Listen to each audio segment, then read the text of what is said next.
Hello বন্ধুরা, আজ বানাবো ব্রেড অমলেট। পেঁয়াজ কুচি, টমেটো কুচি, ধনেপাতা কুচি, লঙ্কা কুচি, নুন, হলুদ, গোলমরিচ গুঁড়ো ডিমের মধ্যে দিয়ে ফেটিয়ে নেব।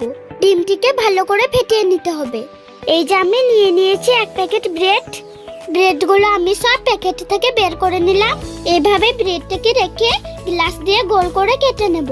বন্ধুরা, আমার ভিডিও কেমন লাগছে আপনারা অবশ্যই কমেন্ট করে জানাবেন। ফ্রাই প্যানের মধ্যে দিয়ে দেব সরষের তেল।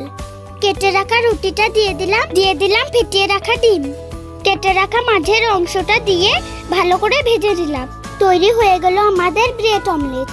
লিপা রূপম, আমার ভিডিও দেখার জন্য আপনাদের সকলকে ধন্যবাদ। আমি এইভাবে প্রত্যেকটা ব্রেড অমলেট তৈরি করে নেব। আমার সব তৈরি হয়ে গেল ব্রেড অমলেট। দেখুন কি সুন্দর তৈরি হয়ে গেছে। আমি খেয়ে দেখবো কেমন হয়েছে। দারুণ হয়েছে।